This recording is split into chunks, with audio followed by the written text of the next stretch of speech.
What's up, heathens? How are you guys doing? I'm doing pretty good. Today we're sitting down with Jackson here. I hope that you guys will go and subscribe to his channel. It is linked below. It's also in the cards here. He does a lot of science-based content, and I really wanted to get him out there and try to give him some exposure. So I hope you guys will help him by welcoming him and subscribing to his channel.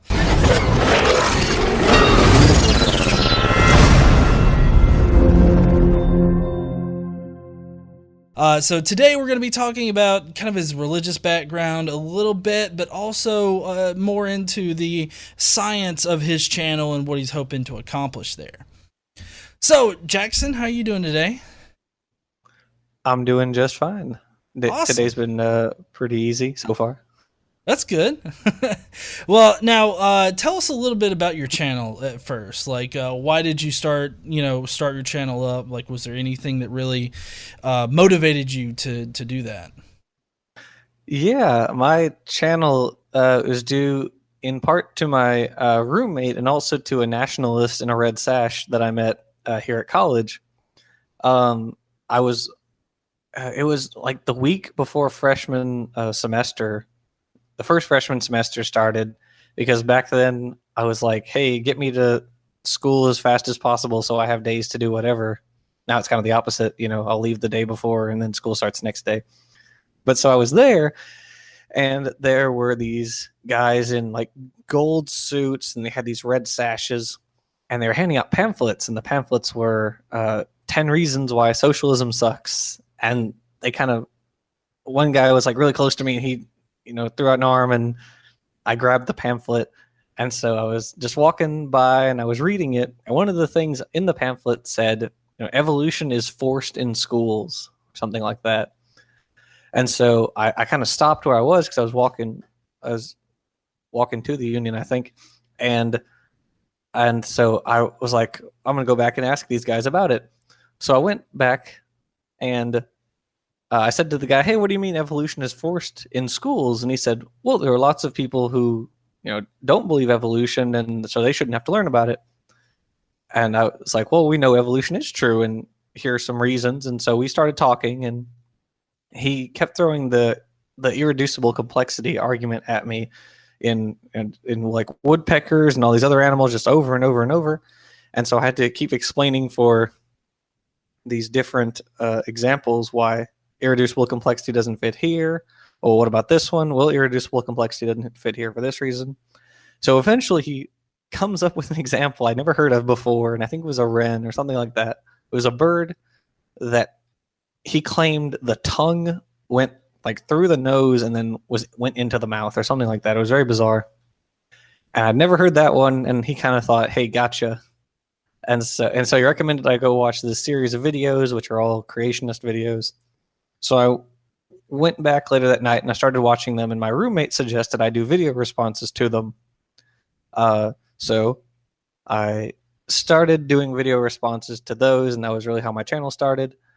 And then kind of since branched out from there. Oh, okay.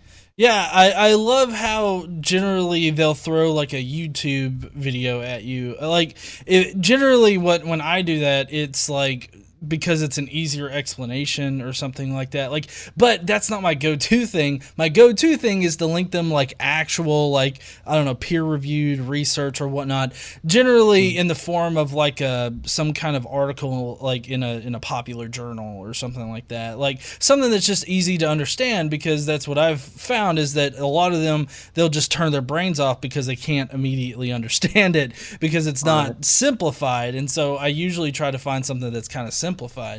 But I mean, that's what I like about your videos, though, is that you're very articulate and you explain things very well. So that's awesome to hear, though, that you were motivated by somebody challenging you. I mean, that's one of the big themes here on my channel, is to stand up and use your voice, and it seems like you've really done that. I hope so. That's what I aim to do, at least. Yeah. So, tell us about your religious background a little bit. Like, did you grow up Christian or religious in any kind of sense? Yeah, definitely. I'm from Louisiana, so there's a lot of religion out here. Uh, and so yes, I was raised Christian. I was My maternal family is Methodist. A lot of them are fundamentalist or creationist. Um, Stepfather's family is Catholic, and then my paternal family is kind of Christian but non-denominational, very liberally Christian. And so, uh, as I was starting to kind of learn more about evolution, and as I was kind of telling my parents about it and grandparents, things like that, my maternal uh, family started trying to kind of give me um, apologetics literature on evolution versus creationism and things like that. And so I started reading apologetics literature because it was given to me. The first book I got was a 1969 book. I think it was 69 or 65, one of those. Very rather old book. But it was titled "Did Man Get Here by Evolution or by Creation?" And so I read this book, and one of the funny things about it is all the arguments that they were using in that 1960 something book are still being used verbatim today without change. The arguments like, thermodynamics disproves evolution because things only break down over time. There are no transitional fossils. All of that, all those arguments were here in this form, 50, 60 years ago. They haven't changed much at all. And so yeah, that was kind of how I started reading apologetics, and I still do read apologetics. I love reading Answers in Genesis and stuff like that. But even though I was raised Christian, around the age 10 or 11, I found out that there was such a thing as atheism. Really, I didn't know that it was possible to not be religious. And so I kind of explored that and became an atheist eventually. And I was very quiet about that for years into high school. And so I really didn't become vocal about it until later high school.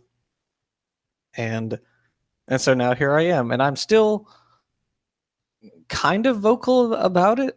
I'm not shy to say that I am an atheist, but it's also not the focus of my channel. I think there are lots of other people out there who can articulate better than me why, such and such argument is not good evidence for God or for the resurrection of Jesus or something like that. I think there are other people out there who can argue those points better than me, so I tend to focus on evolutionary biology, which is my passion. That's also why I'm in college. Oh yeah, so evolutionary biology is like a part of your major, I guess. Yep, I'm a biology major, and so then I'll specialize after I get my bachelor's. Oh, that's cool. Yeah, Well, good yeah. stuff. I already got to work at a museum of zoology, so that was fun. Oh, that's nice. Mhm. Now, going back to how you're not really very active as far as like the God debate or whatnot, and I think that God really shouldn't come into a factor like in the lab or any kind of scientific setting, and it's really like in my personal opinion, it's the creationists that have brought God into like the lab. And so Mm. we're, scientists, regardless of faith, are having to refute those bad ideas. So, I mean, I definitely don't think that if you're focusing on evolution, bringing God into it will definitely shut off a lot of people, to the entire thing. Because I actually had a flat Earth video that went kind of viral here lately, and it, yeah, and it had a lot of people that believed in God, but were like, these flat Earth people are just too crazy. The Bible doesn't say this shit, like it. I had just a lot of people of faith, but a lot of them were turned off because my name is Godless Engineer. But Mm. no, so yeah, I commend you for being able to keep that particular discussion out of your videos because you really just want to focus on the science.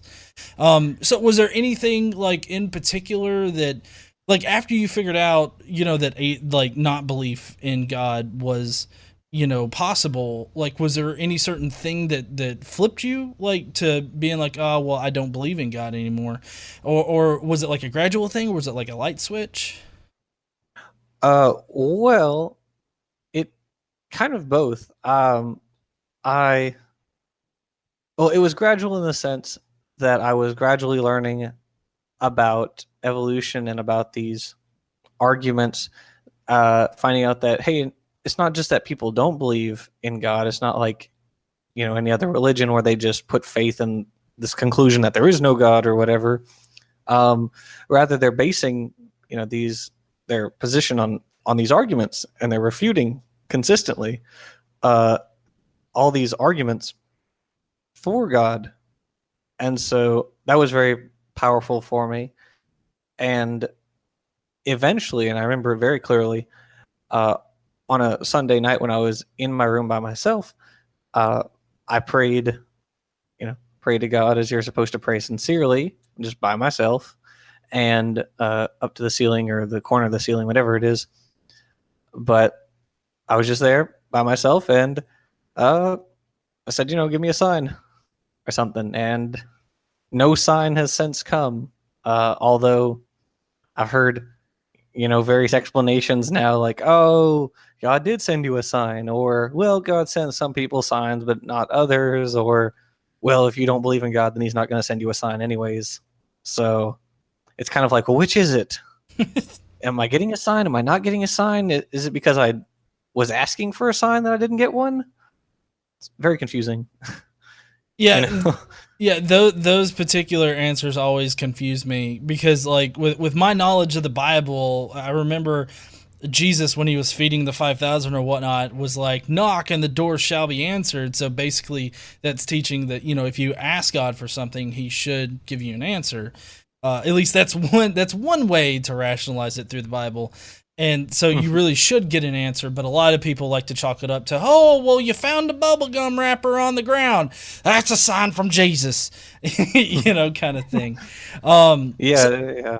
I actually got an email like that once. I don't remember who it was from, but it was like a person said, God send me a sign, and and there was thunder outside. God was calling to the person. I was like, okay, thunder is the sign from God, the thing that we know how it works. Okay. Yeah. Yeah, What a no. great sign God chose. Oh yes, totes the thunder and the lightning. I mean, the God's lightning dick is very prominent. Exactly. Yeah. Yeah. He chose a totally natural phenomenon as his message carrier. It's like, it's not the best way for a supernatural entity to communicate, at least as far as I'm concerned, but hey, whatever floats your boat. Now I'm kind of curious, like, what was the reaction of like your family members and friends and whatnot to you? I guess not believing in God. Well, at the time, it was in like early middle school, or uh, it was early middle school, and so they were. My friends were a little shocked at first. I didn't tell my family for a long time, and I think even to this day, they don't really believe that I am, or at least part of it, at least the maternal part of my family, don't really think that I am. I think it's kind of yeah, he is. He's just going through a phase, something like that. Um, yeah, at the very least, they hope I'm not. So, um, which doesn't really bother me, I guess. I've lived in a heavily religious area my whole life, so I'm not especially worried about it. Okay. Well, no, yeah, I know that a lot of people though they go through like like their family rejects them, and of course as we're learning about the Jehovah's Witnesses and Mormons, I mean they'll completely cut you out of their lives. So I'm Oh glad that yeah. you don't really have that situation going on for you. No, yeah, nothing like that ever happened to me, fortunately. Yeah. Well, I'm kind of curious. Like, was there any big difference, like you after stopping the belief in God and you before that? Like, is there any like big personality differences or anything? Um, I don't think so. Really, I don't know. Maybe because I was young. I was relatively young when it happened, when I stopped believing in God, and so I don't. And as far as I know, I don't think I used God for justification for anything prior to my deconversion, and so I don't know. I don't know how I would have turned out uh, if I still believed in God. Uh, I don't know. I don't know how things would be different. It's an interesting question, but one even I don't know the answer to. Well, I know, like for me, of course, I was religious up until I was about 25. So, I mean, that a lot of time after you stopped believing. But for me, like a lot of guilt was like lifted off my shoulders because I felt like I was not, being a good Christian and all this other stuff. So, like, I know some people have that, but also some people just they don't have a difference. Like, it's just like, oh, I just stopped believing in God, and that's a totally legit and fine reaction to have. So, no, I'm glad that you didn't have any of that kind of baggage. Yeah, yeah, me too. Yeah, I'm glad I don't have anything like that. So, Well, now, could one thing I always ask is like, what is one good piece of advice that you can give like a new atheist or a person that's questioning their belief? uh, there will be people there for you. Whatever you choose, there will be people there for you. And so, I think that that's always important because when you're living in Louisiana and you were the age that I was when I became an atheist, I didn't know anyone else was. It was a while. It was a few years before I found out anyone else at my school was an atheist. And so uh, now I know a bunch of people who are atheists. Um, but it just seemed like at the time I was the only one. And that was probably part of the reason why I was so quiet about it. I didn't know anyone else was atheist. It just I mean, because prior to that, it seemed like no one questioned it. Also, we were at the age where, there wasn't a whole lot of questioning of family values, anyways.